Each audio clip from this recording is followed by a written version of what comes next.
Welcome to Studybong YouTube channel. আজকের class নিয়ে চলে এসেছি জেনারেল সায়েন্স নিয়ে। তো আজকের সেট 1 1 নম্বর কোশ্চেন আছে, কোন অংশ দ্বারা আলো প্রবেশ করে? এটা হচ্ছে চোখের কোন অংশ দ্বারা আলো প্রবেশ করে, এটাই হচ্ছে কোশ্চেনটা আছে। তো উত্তর কী হবে? কর্নিয়া। নেক্সট 2 নম্বরে কী আছে, কী কারণে মূত্র হলুদ বর্ণের হয়? উত্তর হচ্ছে ইউরোক্রোমের উপস্থিতির জন্যই মূত্র হলুদ বর্ণের হয়। 3 নম্বর আছে, আমাদের চোখের কোন অংশ ক্যামেরার অ্যাপারচারের মতো কাজ করে? উত্তর কি? পিউপিল। পিউপিল মানে কি? তারারন্ধ্র। পিউপিল মানে হচ্ছে তারারন্ধ্র। 4 নম্বর আছে কি, নিচের কোনটি এককোষী জীব? এককোষী জীব হচ্ছে ব্যাকটেরিয়া। এইগুলো কিন্তু সব প্রাণী, চিংড়ি, সাপ, কেঁচো সব কিন্তু প্রাণী। কোনটি গ্রন্থি, নিচের কোনটি গ্রন্থির উদাহরণ নয়? লিভার, অগ্নাশয়, কিডনি, পিটুইটারি। কোনটি? কিডনিটি কোনো গ্রন্থি নয়। লিভার, অগ্নাশয়, পিটুইটারি সবই গ্রন্থি। তো নেক্সট কী আছে, কী কারণে ব্লাড ক্যান্সার হয়ে থাকে?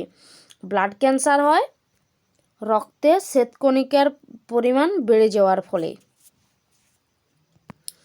তো নেক্সট কোশ্চেন কি আছে, এটা হচ্ছে রক্তের শ্বেতকণিকা বেড়ে যায়। নেক্সট কোশ্চেন আছে, মানব দেহের অ্যাপেন্ডিক্স কোন অংশের সাথে যুক্ত থাকে? অ্যান্সার হচ্ছে কোলনের সাথে যুক্ত থাকে।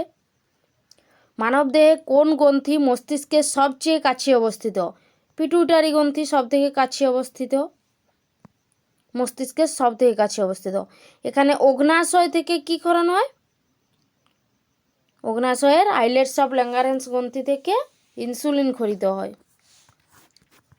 নেক্সট কোশ্চেন আছে, নিচের কোনটি একটি মিশ্র গ্রন্থির উদাহরণ? মিশ্র গ্রন্থির উদাহরণ হচ্ছে অগ্নাশয়। অগ্নাশয়। নিচের কোনটি ব্যাকটেরিয়া ঘটিত রোগের উদাহরণ নয়? উত্তর হচ্ছে টেনিয়াসিস। লেপ্রোসি কি? লেপ্রোসি হচ্ছে কুষ্ঠরোগ। কালাজ্বর এটাও একটা ব্যাকটেরিয়া ঘটিত রোগ, তাহলে টেনিয়াসিস কোনো ব্যাকটেরিয়া ঘটিত রোগ নয়। ভিটামিন B3-র রাসায়নিক নাম কি? B3-র রাসায়নিক নাম হচ্ছে নিয়াসিন। এই থায়ামিন আর বায়োটিন কাদের রাসায়নিক নাম? কোন কোন ভিটামিনের? এটা তোমরা কমেন্ট বক্সে লিখবে। নেক্সট কোশ্চেন হচ্ছে, ফলিক অ্যাসিড কোন ভিটামিনের রাসায়নিক নাম? ফলিক অ্যাসিড হচ্ছে ভিটামিন B9-এর রাসায়নিক নাম।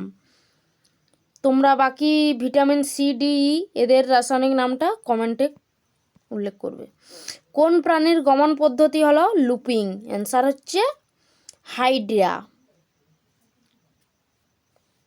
তো নেক্সট আছে, ক্ষণপদ কোন প্রাণীর গমন অঙ্গ? ক্ষণপদ হচ্ছে এমিবার গমন অঙ্গ। সোয়াবিনে কি থাকে? সোয়াবিনে প্রোটিন থাকে। কেঁচো ও জোকের রেচনাঙ্গের নাম কি? কেঁচো ও জোকের রেচনাঙ্গের নাম হচ্ছে নেফ্রিডিয়া। গাছের কোন অংশ থেকে হলুদ পাওয়া যায়? হলুদ গাছ দেখেছো কেউ? হলুদ গাছের কাণ্ডর থেকে হলুদ পাওয়া যায়। তো ডায়ালিসিস মানব শরীরের কোন অঙ্গের রোগের উপশম করে? ডায়ালিসিস কিসে করে? বৃক্ক বা কিডনির রোগে। ট্যানিন কিসে পাওয়া যায়? ট্যানিন পাওয়া যায় হরিতকিতে। ক্যাফেন কিসে পাওয়া যায়? ক্যাফেন পাওয়া যায় কফিতে। তারপর কোন ধাতুর কারণে মিনামাটা রোগ হয়? পারদ দূষণের ফলে মিনামাটা রোগ হয়। লোহার অভাবে কি হয়? রক্তাল্পতা হয়। রক্তাল্পতা লোহার অভাবে। তো তারপর সীসার অভাবে হয় ডিসলেক্সিয়া। মানবদেহের দীর্ঘতম কোষের নাম কি? মানবদেহের দীর্ঘতম কোষের নাম স্নায়ুকোষ, নার্ভ। মানুষের দেহের ক্ষুদ্রতম কোষ হলো গ্যামেট বা শুক্রাণু। আত্মঘাতী থলি কাকে বলা হয়?